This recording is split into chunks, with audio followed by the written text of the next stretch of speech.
And that's what matters. As I told the candidates earlier during the process, I gave them a quote.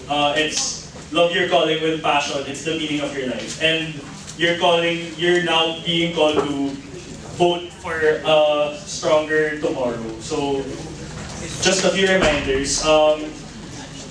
Please, respect the people speaking. Don't be too, of course, pwede naman magsalita, pero don't be too loud.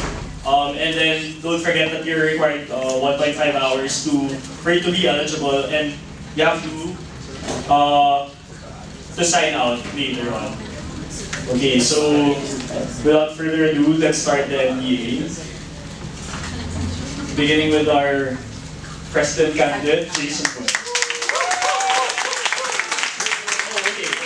For that, sorry, don't forget to tweet #MDA 2016.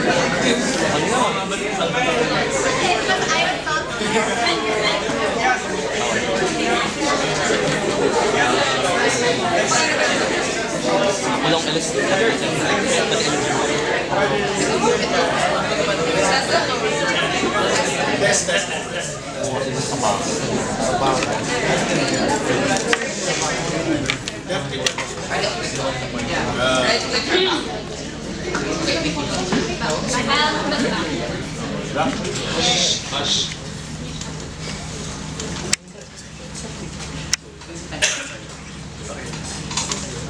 The Ateneo Junior Marketing Association changes lives. 3 years ago, a young boy entered the Ateneo without any leadership experience, only knowing that he wanted to be in an organization that was promising, one that he would eventually love and give his full time eventually. 3 years, 6 semesters, lot of ups, lot of downs, lot of successes, failures, friends, and leadership opportunities taker. That same boy stands before you today, wanting to serve you next year as your next president. Good afternoon, everyone. I am Jason Buen, and I am running to be your next AJMA president. AJMA is known both inside and outside of Ateneo as the school's premier marketing organization, capable of year in and year out, making the most groundbreaking projects, continually pushing the boundaries of what an organization can do. This year, on our 25th year, we were able to do exactly that by continuing to make great projects while at the same time putting more focus into our core competencies. Out of AJMA's growth and success is focused on its external efforts and the excellence in its events. Taking this of course into context, allow me to share with you my vision for AJMA for the coming school year. I envision AJMA to continually being relevant externally, to continue its marketing excellence, but at the same time, focus on the AJMAN by rooting him into the entirety of AJMA. I want to be able to do this through my 4 main points, REAL, hence the hashtag RealTalk. I want to be able to redefine the AJMAN. I want AJMANs, especially the force officers, to be able to know what it entails to be an AJMAN, which is to go beyond their projects, to go beyond their positions, and to be able to go into opportunities to develop them as individuals, to develop other AJMANs, and to develop with AJMANs. This will of course manifest with the AJMAN First Series, a year-long series of talks, review, and discussion, where we will be able to constantly challenge the why of these AJMANs and reconnect it to the organization. We'll be able to equip them with the hard skills and soft skills necessary for them to be able to lead the org, and of course, to give more ownership and accountability to their new roles as officers. Second, I want to be able to give equal opportunities to the work we do on our events, the different departmental trainings that allow for the development of the AJMAN, and of course, the bond and culture of the organization to truly maximize what AJMA can do for every single AJMAN. To do this, I want to be able to, of course, downscale the amount of projects we have to 12, and of course, evaluate and reassess the significance of every single project to the organization. And of course, by doing this, we will be able to have more opportunities for bondings. We will be able to have more opportunities for the departmental trainings and more marketing-related efforts to truly benefit the AJMAN even beyond his stay in AJMA. Third, I believe it is my duty to be able to give access to relevant information to each and every Ajman. Through this, I want to be able to do the Ajman report card, which will happen twice a semester.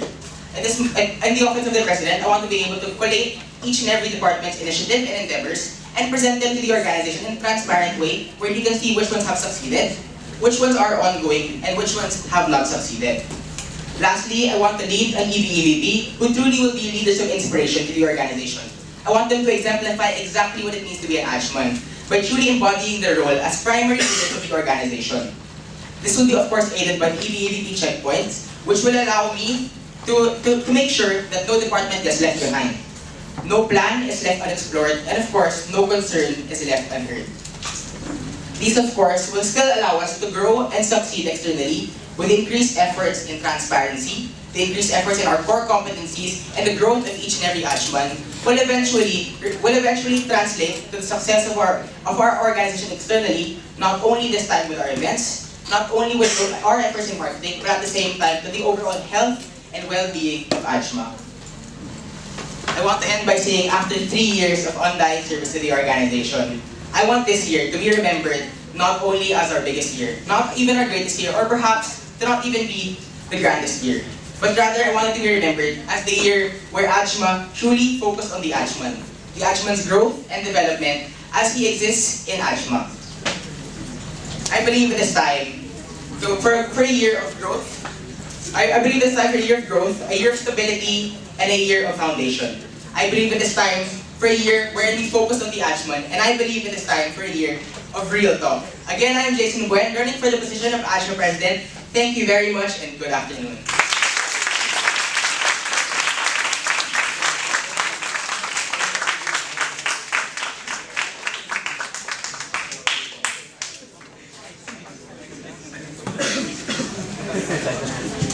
Okay, so after speech, we're gonna have a Q&A, but only initially from the EV. We'll have an open forum later for your questions. Or you can text, actually you can text me also. No, the paper na. We'll be distributing paper for your questions. And then just give it to us. Okay, so just an announcement for the candidates. You only have 30 seconds to answer. 1 minute. 30 seconds now. So you guys have 30 seconds to answer each question. Okay, sige. Sige ba?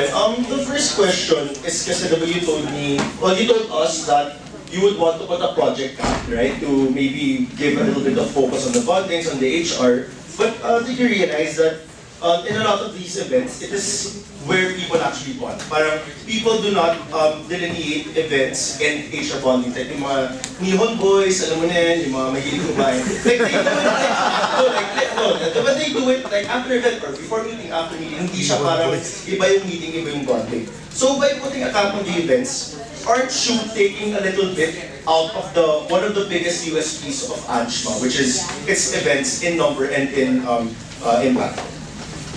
Thanks, Paul, for the question. I do realize that we are taking out a lot of Ajma's external relevance by putting a cap on the events, but at the same time, we want to really be able to make sure that Ajmans are not only here for the projects, or Ajmans are not only here for the work, but at the same time, we want to show them that in Ajma, you're able to not only work as a member, but at the same time, we want you to be able to bond, not because of the work, but bond for the sake of bonding, and to be trained outside the projects, to be trained in marketing, to be trained in the different departmental initiatives, which go beyond the training that you receive from participating in our events. Thank you very much.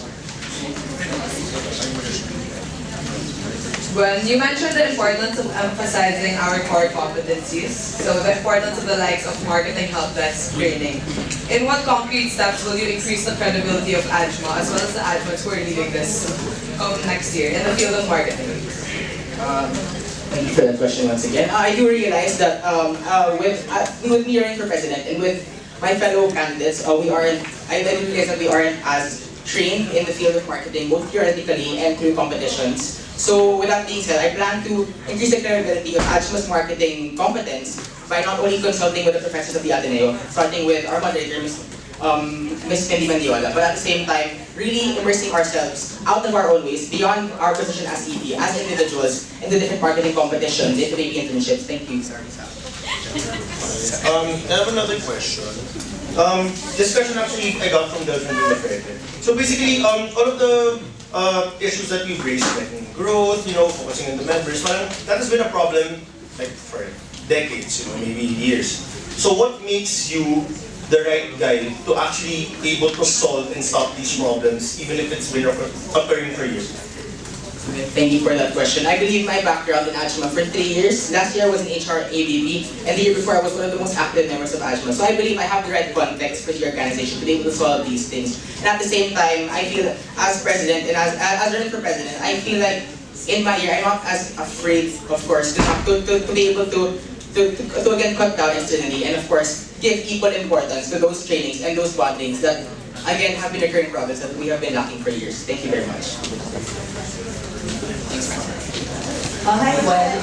My question is, kasi in your platform, most of your REASLs are very internal-centric. Yes. And you say in your vision that you want it to be equal, like you want internals to be just as great as your externals. So, can you give us like a concrete, I guess, plan for you in terms of the external aspect? Kasi parang, that for me is a question mark right now. Like, I don't see it in your platform.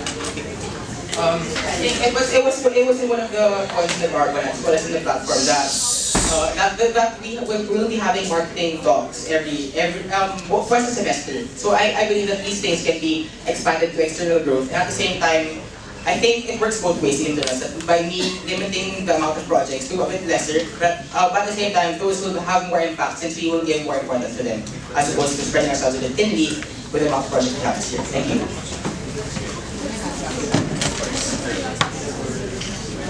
So hi.